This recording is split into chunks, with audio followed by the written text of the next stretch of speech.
Hello friends, आज हम कुछ PYQs प्रीवियस ईयर के मैथमेटिकल इकोनॉमिक्स के क्वेश्चंस को डिस्कस करेंगे।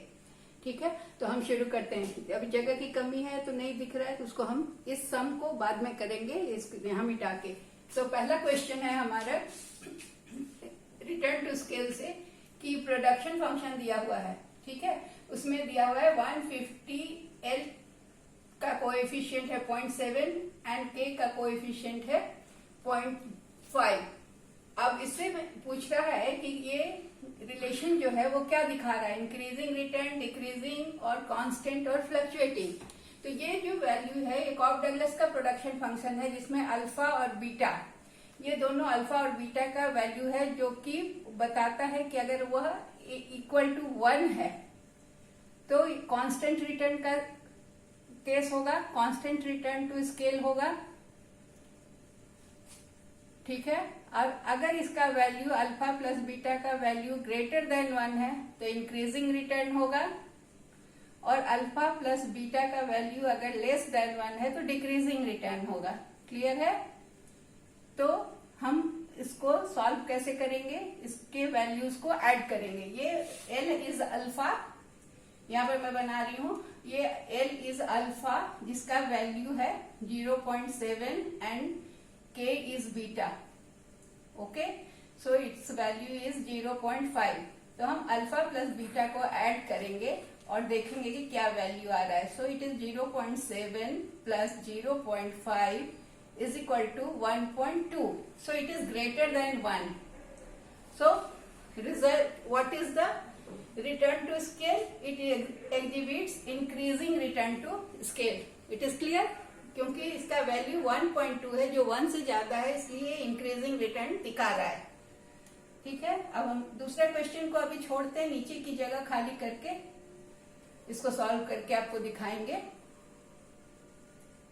पहले तीसरा क्वेश्चन को हम देख लेते हैं। ये तीसरा क्वेश्चन है हमारा कि टोटल कॉस्ट फंक्शन दिया हुआ है 5Q square plus 20Q plus 10 और प्राइस दिया हुआ है 100 माइनस 3Q। अब क्या पूछ रहा है? Find the price at which profit is maximised. उस प्राइस को फाइंड करना है जिस पर प्रॉफिट मैक्सिमाइज होगा। तो हम जानते हैं कि प्रॉफिट कब मैक्सिमाइज होता है, तो जहां पर marginal cost is equal to marginal revenue होता है। तो हमारे पास यहाँ तो टोटल कॉस्ट और प्राइस दिया हुआ है, मार्जिनल कॉस्ट और मार्जिनल रेवेन्यू हमको यहाँ पर फाइंड आउट करना है। We have to calculate. So how we calculate marginal cost? तो मार्जिनल कॉस्ट क्या होता है? टोटल कॉस्ट का डेरिवेटिव निकालते हैं। तो total cost DTC by DQ, इसका डेरिवेटिव निकाले तो क्या मिला? 2 into 5 is equal to 10Q plus 20। ये सारे कोएफिशिएंट हम लेते हैं, तो ये Q का ये 20। तो हमारा मार्जिनल कॉस्ट मिल गया ये 10Q plus 20। Now we have to find marginal revenue. तो मार्जिनल रेवेन्यू के लिए हमें पहले टोटल रेवेन्यू चाहिए होगा, टोटल रेवेन्यू से ही मार्जिनल रेवेन्यू निकलेगा। तो टोटल रेवेन्यू कैसे निकलता है? P into Q। P हमारे पास है, इसको हम Q से मल्टीप्लाई करेंगे तो टोटल रेवेन्यू मिल जाएगा, कुल आय मिल जाएगी। तो टोटल P क्या है? 100 minus 3Q into Q। P into Q, P दिया हुआ था 100 माइनस 3Q और Q से मल्टीप्लाई किया तो मिला हमें 100Q माइनस 3Q स्क्वायर। ये हो गया हमारा टोटल रेवेन्यू। ठीक है, अब हमें निकालना है इससे मार्जिनल रेवेन्यू। तो मार्जिनल रेवेन्यू कैसे निकलेगा? तो टोटल रेवेन्यू का फर्स्ट डेरिवेटिव। तो फर्स्ट डेरिवेटिव क्या होगा? DTR by DQ। तो इसका हम फर्स्ट डेरिवेटिव निकालेंगे। ये हमारा टोटल रेवेन्यू है, तो it will be 100 minus 3 into 2 6Q। तो अब प्रॉफिट कहाँ पर मैक्सिमम होगा? हमने पहले ही बताया, प्रॉफिट वहां मैक्सिमम होगा जहां पर MC is equal to MR होगा, दोनों बराबर होंगे। तो अब हमको इक्वलाइज करना है MC को और MR को, और वैल्यू Q का निकालना है, और वही Q का वैल्यू बताएगा कि यहाँ पर प्रॉफिट मैक्सिमम होगा। तो हमारा मार्जिनल कॉस्ट है 10Q प्लस 20, ये हमने लिखा। फिर हमारा मार्जिनल रेवेन्यू है 100 माइनस 6Q, ये लिखा। अब दोनों को इक्वेट किए तो दोनों Q एक तरफ आ गया, तो 10Q plus 6Q is equal to 16Q, और 100 में से इधर 20 गया तो ये +20 माइनस हो गया, तो ये हो गया 80। So Q is equal to क्या हो गया, so 16Q is equal to 80, therefore Q is equal to 80/16। So Q का वैल्यू क्या मिला हमें, 5। तो Q मिल गया। तो प्रॉफिट मैक्सिमाइज्ड प्राइस कहां पर होगा, तो ये 5 पर होगा। तो ये हमारा आंसर हो गया 5। ठीक है, इसको मिटाते हैं ताकि ऊपर का सम को सॉल्व कर सके। क्लियर है? हमने क्या किया, टोटल कॉस्ट और प्राइस दिया हुआ था तो मार्जिनल कॉस्ट निकाला, टोटल कॉस्ट से टोटल रेवेन्यू निकालना था, क्योंकि मार्जिनल रेवेन्यू के लिए टोटल रेवेन्यू चाहिए, तो प्राइस में क्वांटिटी से मल्टीप्लाई किया, उसके बाद हमें टोटल रेवेन्यू मिला, उसका डेरिवेटिव निकाला तो हमें मार्जिनल रेवेन्यू मिला, दोनों को इक्वेट किया और इक्वेट करके क्यू का जो वैल्यू आया वो प्रॉफिट मैक्सिमाइजेशन प्राइस हो गया, क्वांटिटी हो गया।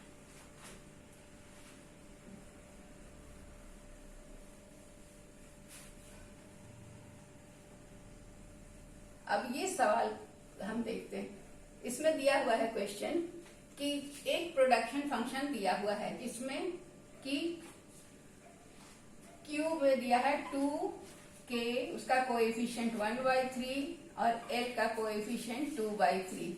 अब बोल रहा है कि find the input level, input level find करना है जहां 8 यूनिट K का कितना यूनिट है, 8, और L का है 27 यूनिट यूज होता है। तो हमें क्या खोजना है, क्या लाना है, इनपुट लेवल। तो इनपुट लेवल लाने के लिए हमें क्या करना होगा, हमारा फंक्शन क्या है, Q is equal to AL alpha K into K to the power beta, मतलब कोएफिशिएंट अल्फा और बीटा होता है। तो हमारा फंक्शन जो दिया है 2K की जगह पर हम लिखते हैं, कितना K है, K की जगह पर 8, तो 2 इंटू 8, अल्फा का पावर दिया हुआ है 1/3, क्वेश्चन में फॉर्म में दिया हुआ है 1/3, इंटू L दिया हुआ है 27, सो 27 का पावर भी दिया हुआ है 2/3, कोएफिशिएंट जिसको हम बोलते हैं। अब हम क्या करेंगे, इसको सॉल्व करेंगे। तो 8 को हम इस तरह से लिख सकते हैं 2 to the power cube into 1/3, फिर ये 27 है, इसको हम 3 का क्यूब लिख सकते हैं, 3 टू द पावर 3 इंटू 2/3। अब क्या होगा, ये 3 कैंसिल, ये 3 कैंसिल, तो हमारा सॉल्यूशन निकल गया 2 इंटू 2 इंटू, यहां बच गया 3 का power square, so it is 2 into 9, so it is 36। so our answer is क्या है, इनपुट लेवल क्या है, 36। ठीक है, ये हो गया। अब अगला क्वेश्चन है, ये क्वेश्चन नंबर 4, कि जब प्राइस दिया हुआ है 20 माइनस 2Q, और हमें क्या फाइंड करना है, AR एवरेज रेवेन्यू और मार्जिनल रेवेन्यू, किस क्वांटिटी पे, 3 पे। जब Q का वैल्यू 3 हो तो हमें AR और MR फाइंड करना है।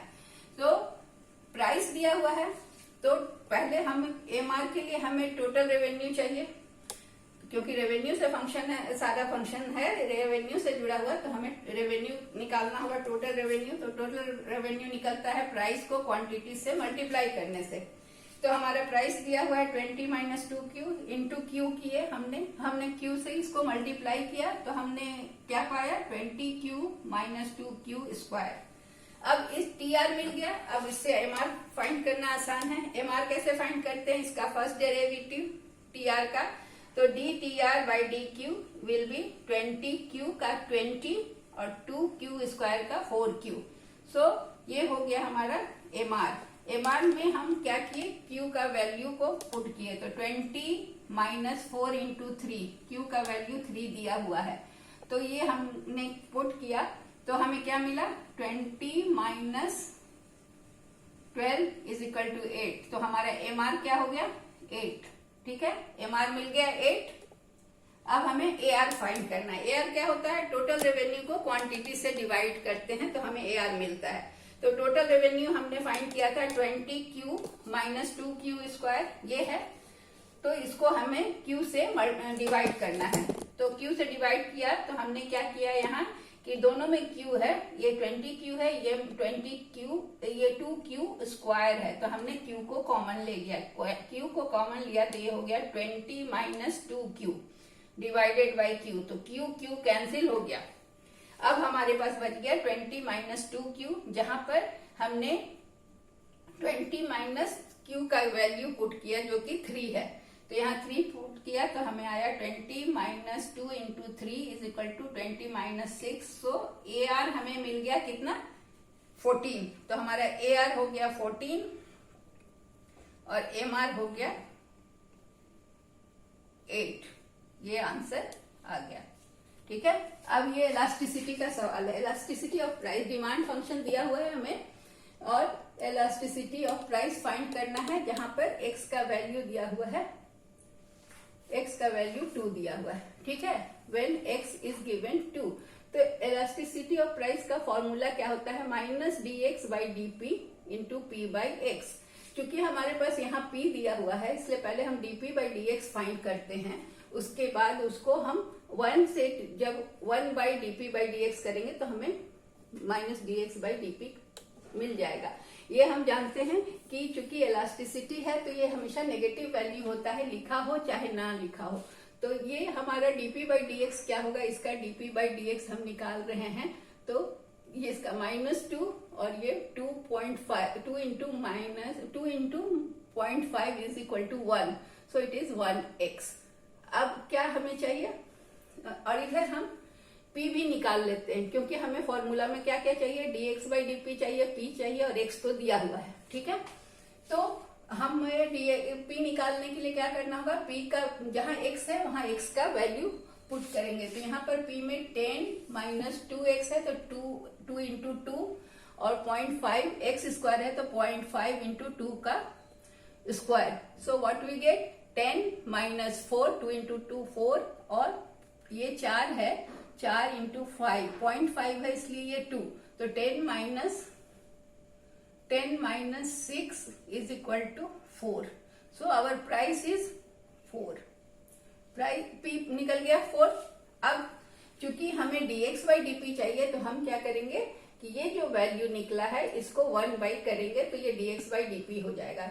तो हमारा क्या है dx बाई dp, ये -2 बाई x, अब इसको 1x लिखिए या सिर्फ x, तो ये हो गया 1 बाई -2 माइनस x। p दिया हुआ है, p हमने कैलकुलेट किया, p बाई x है, ये p by x elasticity of price के लिए into p by x। So it is 4, p का वैल्यू पुट किया और x का वैल्यू गिवन है इसलिए ये 2। तो अब हम इसको सॉल्व करेंगे, तो ये हो गया -1, यहाँ x की जगह पर भी मैंने x का वैल्यू लिखा, तो ये हो गया 1 बाई 4, माइनस माइनस कैंसिल होके 1 बाई 4 बाई 2। तो ये जब हम कट करते हैं तो हमें जो मिलता है वैल्यू दैट इज 1 बाई 2 और इलास्टिसिटी ऑफ प्राइस इज 0.5, और ये बाय डिफॉल्ट नेगेटिव ही होता है। अब डिमांड और अगला क्वेश्चन, ये आंसर हो गया आपका, डिमांड और सप्लाई फंक्शन दिया हुआ है। ठीक है, ये डिमांड फंक्शन है, ये सप्लाई फंक्शन है, आपको कंज्यूमर सरप्लस और एक्स का वैल्यू फाइंड करना है। तो सबसे पहले एक्स का वैल्यू फाइंड करने के लिए, for finding the value of x, हम क्या करेंगे, इन दोनों को इक्वेट करेंगे। ठीक है, तो इन दोनों को इक्वेट किया, क्या करेंगे हम, P alpha is equal to P S। ठीक है, तो ये आया, और 30 माइनस 5x P अल्फा और 30x माइनस 10 दोनों को इक्वेट किया, तो ये बिना x वाले वैल्यू को एक तरफ किया, x वालों को एक तरफ किया, तो we got 40 is equal to 8x, तो x और x इज इक्वल टू क्या आया हमें, x is equal to 40 by 8, so x का वैल्यू 5 आ गया। अब हमें कंज्यूमर सरप्लस निकालना है, एक काम हमने कर लिया, x का वैल्यू निकाल लिया, अब कंज्यूमर सरप्लस निकालना। कंज्यूमर सरप्लस का फॉर्मूला होता है कि इसका फॉर्मूला होता है फंक्शन ऑफ, फॉर्मूला मैं यहां लिख दूं, function of x into D x minus P into x. ठीक है, तो ये इसका इंटीग्रेशन होता है, तो ये हो गया 30 इंटू एक्स, डी एक्स से मल्टीप्लाई करने पर 30 into x minus 5x square by 2, और यहां पर क्या हो गया माइनस p, ये हमारा p है, 30 माइनस 5x, ये PS, ये डिमांड फंक्शन, और ये प्राइस है, ये सप्लाई है, तो ये 30 माइनस 5x इंटू एक्स का वैल्यू 5। अब हम इसको सॉल्व करेंगे, तो ये हो गया 30x minus 5x square by 2 minus 5 से इसको मल्टीप्लाई किया तो 150 माइनस 5 का वैल्यू, यहाँ पर हम इंटू 5 का वैल्यू, अच्छा 5 कर दे, अगर x की जगह इसको ऐसे कर दें, putting the value, putting x is equal to 5, तो क्या हो जाएगा ये 5 इंटू 5 इंटू 5, तो 125 ऐसे आ गया। ठीक है, इसका एक स्टेप और होता, इसको मतलब मैं कर ही दूं, या आप समझ जाइए, ये x का वैल्यू पुट करने से ये 125 हो गया, 5 इंटू 5 25 इंटू 5। ठीक है, अब इसको हम सॉल्व करेंगे, सिंपल इक्वेशन है, 30x minus 5x square by 2 minus 25, 1 minus 1 5 minus 30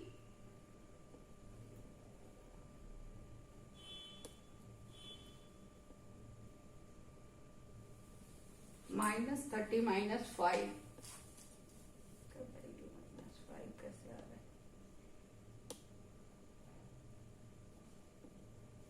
so minus 25 और 30x minus 5x square minus 25, ये प्लस आएगा, प्लस 125, तब माइनस 25 इसका माइनस बाहर करने से ये प्लस हो गया, तो ये अब हम इसको करेंगे कि 30x minus 5x square minus 25, तो 150 माइनस 125x, क्योंकि x का स्क्वायर है तो यहाँ पर फिर ये 2 बार 5 5 25 इंटू 5 125 माइनस 25, इसका एलसीएम लिया तो ये आया हमारे पास 125 बाई 2, सो आंसर इज 62.5। ठीक है, तो कंज्यूमर सरप्लस आ गया 62.5। एक मिनट,